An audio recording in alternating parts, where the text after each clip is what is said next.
ഇന്നലെ LDFിൻ്റെ ജില്ലാ കൺവീനർ എൻ്റെ സുഹൃത്തു കൂടിയായ മുൻ MLA അബ്ദുൽ ഖാദർ എനിക്കെതിരെ വ്യക്തിപരമായ രീതിയിൽ ഒരു പ്രസ് റിലീസ് ഇറക്കിയതുകൊണ്ട് അതിന് മറുപടി പറയുക എന്നുള്ളതാണ് ഉദ്ദേശിക്കുന്നത്. അത് മറുപടി പറയുമ്പോൾ സ്വാഭാവികമായും തെരഞ്ഞെടുപ്പുമായി ബന്ധപ്പെട്ട ചില കാര്യങ്ങൾ കൂടി അതിനകത്ത് കടന്നു വരും. അദ്ദേഹം പറഞ്ഞത് അനിലക്കര കേന്ദ്ര അന്വേഷണ ഏജൻസികൾക്കൊപ്പം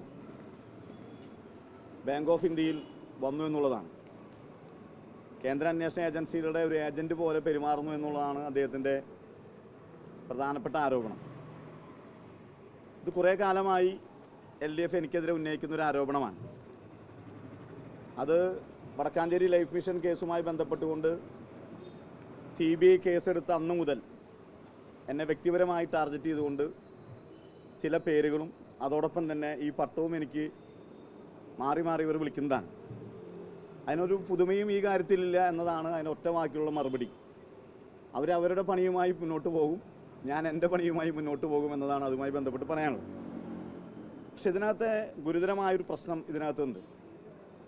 അത് ജില്ലയിലെ CPM നേതൃത്വം അറിഞ്ഞു ചെയ്തതാണോ അറിയാതെ ചെയ്തതാണോ അതോ നിലവിലുള്ള BJP CPM ഡീലിൻ്റെ ഭാഗമായി ജില്ലയിലെ 3 LDF സ്ഥാനാർത്ഥികളെ കുരുതി കൊടുത്തതാണോ എന്നുള്ള സംശയമാണ് എനിക്ക് ഈ വിഷയം വീണ്ടും വിവാദമാക്കിയപ്പോൾ എനിക്ക് തോന്നിയത്.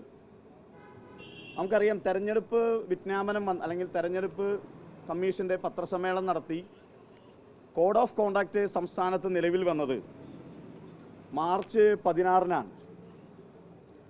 ഈ മാർച്ച് 16-ന് ശേഷം നമ്മുടെ സംസ്ഥാനത്ത് കോഡ് ഓഫ് കോണ്ടാക്റ്റ് നിലവിൽ വന്നു. തെരഞ്ഞെടുപ്പിൻ്റെ പെരുമാറ്റച്ചട്ടങ്ങൾ നിലവിൽ വന്നു. തെരഞ്ഞെടുപ്പിൻ്റെ പെരുമാറ്റച്ചട്ടം നിലവിൽ വന്നാൽ രാഷ്ട്രീയ പാർട്ടികൾ പൂർണ്ണമായും ഇലക്ഷൻ കമ്മീഷൻ്റെ വിധേയമായിട്ടാണ് പ്രവർത്തിക്കുന്നത്. സ്ഥാനാർത്ഥികളും ഇലക്ഷൻ കമ്മീഷൻ്റെ നടപടിക്രമങ്ങൾക്ക് വിധേയമായിട്ടാണ് പ്രവർത്തിക്കേണ്ടത്. സ്ഥാനാർത്ഥികൾ മാത്രമല്ല, പൊതുപ്രവർത്തകരും ആ രീതിയിലായിരിക്കും. അതുകൊണ്ടാണല്ലോ ഈ റോട്ടിലൊക്കെ പോസ്റ്റ് ഒട്ടിക്കുന്നതും മറ്റുമായി ബന്ധപ്പെട്ട വിഷയത്തിലൊക്കെ ഒരു നടപടിയുമായി മുന്നോട്ട് പോകുന്നു. അപ്പോൾ അതിനകത്ത് ഏറ്റവും പ്രധാനപ്പെട്ട ഒരു വിഷയം എന്ന് പറയുന്നത് തെരഞ്ഞെടുപ്പിൻ്റെ വരവ് ചെലവ് കണക്കുകൾ തന്നെയാണ്.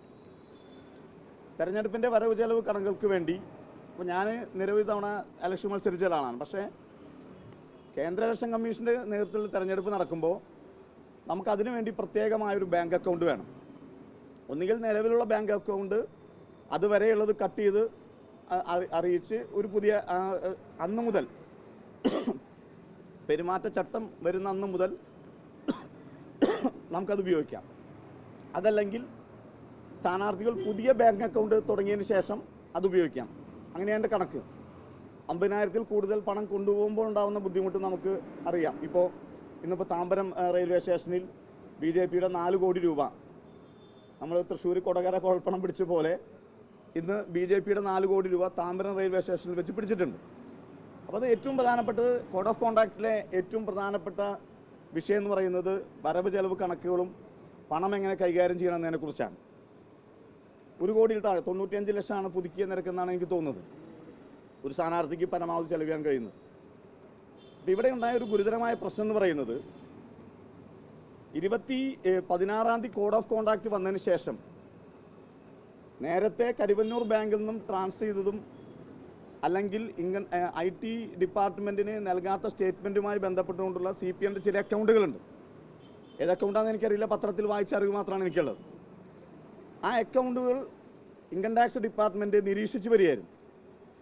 ആ നിരീക്ഷിക്കുന്ന ഒരു അക്കൗണ്ടിൽ നിന്നാണ് ഈ പറയുന്ന മാർച്ച് 16-ന് ശേഷം പരിധിയില്ലാത്ത തുക CPMൻ്റെ ജില്ലാ കമ്മിറ്റി പിൻവലിച്ചത്.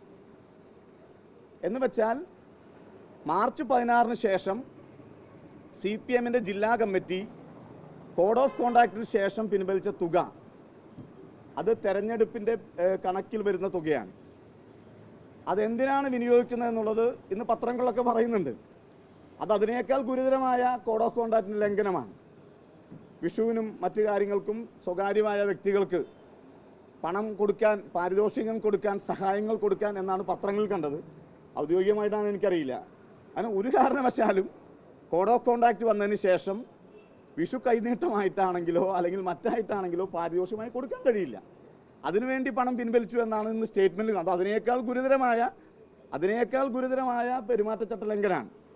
അപ്പം എൻ്റെ കണക്കനുസരിച്ച്, എൻ്റെ അന്വേഷണത്തിൽ മനസ്സിലായതനുസരിച്ച് തൃശ്ശൂർ ജില്ലയിലെ ആലത്തൂരിലെയും ചാലക്കുടിയിലെയും തൃശ്ശൂരിലെയും 3 LDF കാൻഡിഡേറ്റുകൾ തെരഞ്ഞെടുപ്പിന് ശേഷം അവർ കണക്ക് കൊടുത്താൽ, കണക്ക് പരസ്യപ്പെടുത്തിയാൽ ആ സമയം ഈ സ്ഥാനാർത്ഥികളെല്ലാം അയോഗ്യരാകും. നിലവിലെ കണക്കനുസരിച്ച്, എൻ്റെ അറിവിലെ കണക്കനുസരിച്ച് ഒരു സ്ഥാനാർത്ഥിക്ക് ചെലവ് ചെയ്യാൻ കഴിയുന്നതിനേക്കാൾ കൂടുതലായ തുക LDFിൻ്റെ ജില്ലാ കമ്മിറ്റി ഈ അക്കൗണ്ടിൽ നിന്ന് പിൻവലിച്ചിട്ടുണ്ട്. അതുകൊണ്ട് തന്നെ ഇനി ഇവിടെ കാണുന്ന ചെലവുകൾ മുഴുവൻ അനധികൃതമായ ചെലവുകളാണ്. ഇത് പരാതിയായി കൊടുക്കേണ്ട സ്ഥലങ്ങളിൽ കൊടുത്തിട്ടുണ്ട്, അറിയിക്കേണ്ടേ അറിയിച്ചിട്ടുണ്ട്. അപ്പം അതിൻ്റെ ഭാഗമായി ചില അന്വേഷണങ്ങൾ നടക്കുമ്പോൾ അതിൽ പരാതിയുള്ള ആളുകൾ സ്വാഭാവികമായിട്ട് അന്വേഷിക്കും. ഇവിടെ കേന്ദ്ര അന്വേഷണ ഏജൻസി എന്ന് പറയുന്നത് BJPയുമായി ബന്ധപ്പെട്ടാണല്ലോ. ഇവിടെ റെയ്ഡ് നടന്ന സമയത്ത് കണ്ണൻ്റെ ബാങ്കിലേക്ക് മാർച്ച് നടത്തിയത് BJPക്കാരാണ് ആണല്ലോ. BJPക്കാരാണ് മാർച്ച് നടത്തിയത്. കരുവന്നൂരിന് സുരേഷ് ഗോപിയുടെ ജാഥ കണ്ണൻ്റെ ബാങ്കിലേക്ക് തുടരും എന്ന് ഒക്കെയാണ് പോകുന്നതെന്ന് പറഞ്ഞ് കോർപ്പറേഷന് മുന്നിലാണ് അവസാനിപ്പിച്ചത്. അങ്ങോട്ട് പോയില്ല, ആദ്യം അങ്ങോട്ടാണ് പോയത്. പക്ഷേ ബാങ്ക് ഓഫ് ഇന്ത്യയിൽ റെയ്ഡ് നടക്കുന്ന സമയത്ത് ഒരു BJPക്കാരനും അങ്ങോട്ട് വന്നില്ല, ഒരു BJPക്കാരനും അങ്ങോട്ട് വന്നില്ല എന്നാണ് യാഥാർത്ഥ്യം. ഇത് BJP CPM അറിഞ്ഞുകൊണ്ടുള്ളൊരു ഡീലാണ്. അതുകൊണ്ടാണ് BJPക്കാരെ അങ്ങോട്ട് വരാതിരുന്നത്. പക്ഷെ പരാതിക്കാരായ ഞങ്ങളെ സംബന്ധിച്ചിടത്തോളം ഈ ഡീല് പൊളിക്കേണ്ടതും അല്ലെങ്കിൽ ഇത് ഇങ്ങനെയുണ്ട് എന്നത് അറിയിക്കേണ്ടതും ഞങ്ങളുടെ ഉത്തരവാദിത്തമാണ്. അതുകൊണ്ടാണ് ബാങ്ക് ഓഫ് ഇന്ത്യയിൽ റെയ്ഡ് നടക്കുന്ന സമയത്ത് യൂത്ത് കോൺഗ്രസ് പ്രവർത്തകർ അങ്ങോട്ട് പോയത്. അവിടെ പോലീസ് പോലും ഉണ്ടായിരുന്നില്ല എന്ന് നിങ്ങൾക്ക് എല്ലാവർക്കും അറിയാം. അവിടെ വന്ന പത്രപ്രവർത്തകർക്ക് അതുമായി ബന്ധപ്പെട്ട് അറിയാം. അവർ വിളിച്ചതിൻ്റെ അടിസ്ഥാനത്തിലാണ് ഞാൻ ആ ബാങ്കിലേക്ക് ചെന്നത്. ഞാനാണ് ആ ബാങ്കിലേക്ക് ആദ്യം കടന്നത്. ചെന്നപ്പോൾ അവിടെ ഇൻകം ടാക്സ് ആളുകളാണ് എന്ന് എനിക്ക് മനസ്സിലായി. ഞാൻ ഇങ്ങോട്ട് പോരുകയും ചെയ്തു. അതാണ് ഇതുമായി ബന്ധപ്പെട്ട് ആ വിഷയത്തിൽ സൂചിപ്പിക്കുകയാണ്. പക്ഷേ ഇവിടെ ഒരു ഗുരുതരമായ ഒരു പ്രശ്നം എന്നുള്ളത് 3 CPM സ്ഥാനാർത്ഥികൾ യഥാർത്ഥത്തിൽ അയോഗ്യരായിരിക്കുകയാണ്. സാങ്കേതിക അർത്ഥത്തിൽ മാത്രമാണ് തുടരുന്നത്. തെരഞ്ഞെടുപ്പിൻ്റെ പെരുമാറ്റച്ചട്ടം CPM ജില്ലാ കമ്മിറ്റി ലംഘിച്ചു. സ്ഥാനാർത്ഥികൾക്ക് ചെലവ് ചെയ്യേണ്ട തുകയുടെ പരിധിയിലേക്ക് ഇത് കടന്നു. ഇനി ഔദ്യോഗികമായി കണക്ക് കൊടുത്താൽ CPM അല്ലെങ്കിൽ LDF സ്ഥാനാർത്ഥികൾ, ഈ ജില്ലയിലെ സ്ഥാനാർത്ഥികൾ തെരഞ്ഞെടുപ്പ് കഴിഞ്ഞാൽ, ജയിക്കണ പ്രശ്നമില്ല, തെരഞ്ഞെടുപ്പ് കഴിഞ്ഞാൽ ഈ സ്ഥാനാർത്ഥികൾ തന്നെ അവരുടെ സ്ഥാനാർത്ഥിത്വം തന്നെ അയോഗ്യരാക്കുന്ന ഘട്ടത്തിലേക്ക് പോകും. അപ്പോൾ ഇതാണ് ഇതിൻ്റെ യഥാർത്ഥ പ്രശ്നം. അത് വളരെ ഗുരുതരമാണ്. ഇന്ത്യ രാജ്യത്ത് ഒരു രാഷ്ട്രീയ പാർട്ടിയും ചെയ്യാത്ത തരത്തിലുള്ള ദുരൂഹ സാഹചര്യത്തിലുള്ള പണമിടപാടാണ് നടന്നത്. കുഞ്ഞുകുട്ടിക്കറിയാം. തെരഞ്ഞെടുപ്പുമായി ബന്ധപ്പെട്ടുകൊണ്ടുള്ള ABCD എന്നറിയുന്ന ആർക്കും അറിയാം. ബാങ്കിൽ നിന്നും തെരഞ്ഞെടുപ്പ് വിജ്ഞാപനമെന്ന ഈ പറഞ്ഞ മാർച്ച് 16 ശേഷം പരിധിയിൽ കവിഞ്ഞ തുക പിൻവലിക്കുമ്പോഴുണ്ടാകുന്ന പ്രശ്നം, അത് ബാങ്കിൻ്റെ മാനേജർമാർ യഥാസമയം അവർ സൂചിപ്പിച്ചു. ധിക്കാരപരമായ സമീപനമാണ് CPM ജില്ലാ കമ്മിറ്റി ആ ബാങ്കിനോട് ചെയ്തത്. ആ ബാങ്കിൽ നിരവധിയായ CPM നേതാക്കന്മാർക്ക് അക്കൗണ്ട് ഉണ്ട്. ചില ഉന്നതരായ CPM നേതാക്കന്മാരുടെ അക്കൗണ്ടുകൾ തുക കണ്ടുകെട്ടിയത് ഈ ബാങ്ക് ഉൾപ്പെടെയുള്ള ബാങ്കുമായി ബന്ധപ്പെട്ടാണ്. ബഹുമാനായ ബേബി ജോൺ മാഷ് തുടങ്ങിയ പവിത്രമായ അക്കൗണ്ടാണ് ശ്രീ MM വർഗീസ് കളങ്കപ്പെടുത്തിയത് എന്നതാണ് നിർഭാഗ്യം എന്ന് മാത്രമേ ആ അക്കൗണ്ടിനെ കുറിച്ച് സൂചിപ്പിക്കാനുള്ളൂ. വളരെ കൃത്യമായി ഈ ജില്ലയിലെ പാവപ്പെട്ട CPM പ്രവർത്തകർ പിരിച്ചിരുന്ന ലെവി ശ്രീ ബേബി ജോൺ മാഷ് തുടങ്ങിയ അക്കൗണ്ടാണ് ഇന്ന് 3 LDF സ്ഥാനാർത്ഥികളുടെ അന്തകനായി മാറിയത് എന്നാണ് ചിത്രം. ഇനി ഇവർക്ക് വോട്ട് ചെയ്തിട്ട് യാതൊരു കാര്യമില്ല. ഈ 3 സ്ഥാനാർത്ഥികൾക്ക് വോട്ട് ചെയ്യുന്നത് വെള്ളത്തിൽ ആണിയടിക്കുന്നത് തുല്യമാണ്.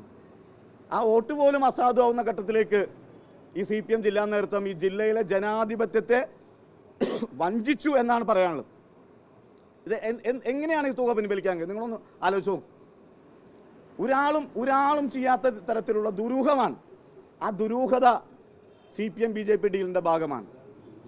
ഇത് നാളുകളിൽ ഗുരുതരമായ പ്രത്യാഘാതം ഉണ്ടാക്കുന്ന രീതിയിലാണ് CPM ജില്ലാ കമ്മിറ്റി ഇത് ചെയ്തു വെച്ചത്. ജില്ലയിലെ രാഷ്ട്രീയം തന്നെ വലിയ ഗുരുതരമായ വിഷയത്തിലേക്ക് പോവുകയാണ്. ചോദിച്ചാൽ പോലും CPM ജില്ലാ കമ്മിറ്റിക്ക് മറുപടി പറയാൻ കഴിയില്ല. ഞാൻ തുടക്കത്തിൽ പറഞ്ഞ പോലെ ഈ ജില്ലാ കമ്മിറ്റി ഇനി പിരിച്ചുവിടേണ്ടതായിട്ട് വരില്ല. പിരിച്ചുവിടേണ്ട കാര്യവും ഇതുമായി ബന്ധപ്പെട്ടില്ല. ഇവർ തുടരട്ടെ. അവസാനത്തെ CPM മെമ്പറായി MM വർഗീസ് മാറും. അതാണ് ഇപ്പോഴത്തെ അവസ്ഥ.